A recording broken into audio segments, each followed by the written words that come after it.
So when do you think you transitioned into like embracing life as a trader? Like, is there a point where you remember I can look at charts and start to visualize some of this stuff, or I can, purely play the speculative side of it and understand more of the psychological elements that go into the way people play these coins? When did that stuff click? I don't really know, honestly. And I would never actually say that I've been like a full-time like trader as a profession. I like did it as a hobby alongside doing other stuff. Like people do side hustles, they sell shoes or whatever. They do drop shipping or something.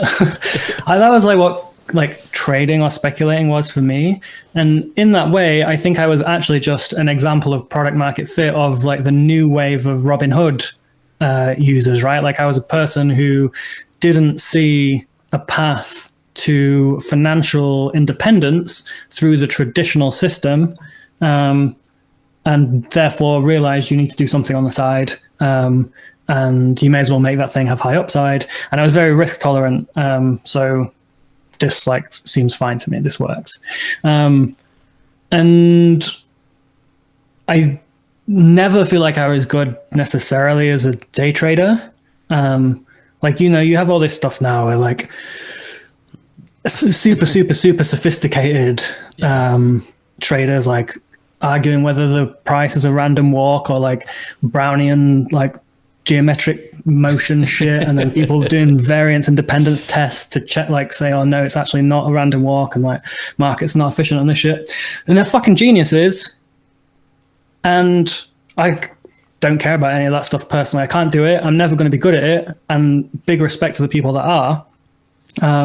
But like I'm not good at that, and I don't really think the lifestyle for that is like super healthy for me either. I've got a very addictive personality. Terminally online, most people I guess will know I've got very addictive personality. But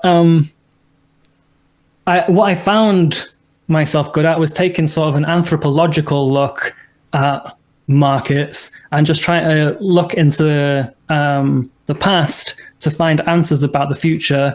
And the cyclical nature of the crypto market and the endurance of the thesis meant it was relatively easy to know when like the bottom and the top is.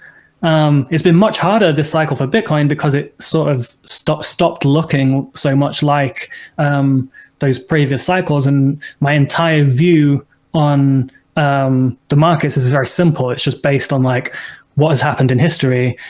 Things are not so much likely to change in the future. Not so much like, the rainbow chart or something where it's going to do like this exact pattern every time. But like you can look at other assets in similar places to where Bitcoin is now and start referencing them.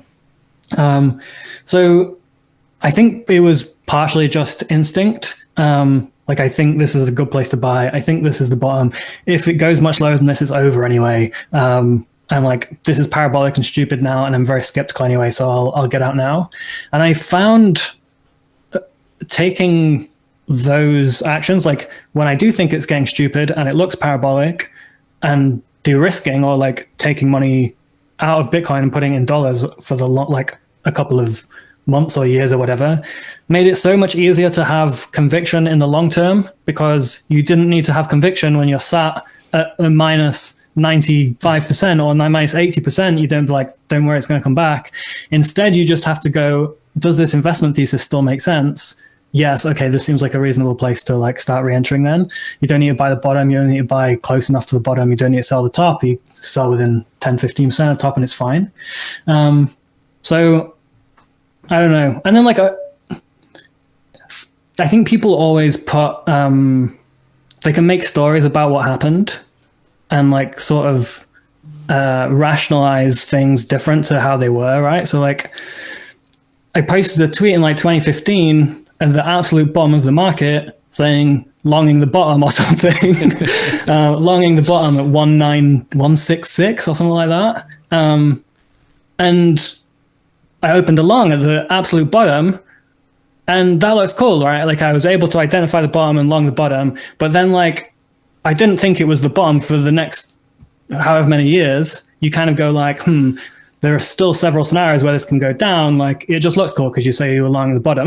But like over time, you get to learn, okay, right, well, actually I was right there. Here are the reasons why I was right. Here are the reasons why I might not have been right. Here are the reasons why I was wrong about this other thing. And you just learn from your own mistakes. UpOnly.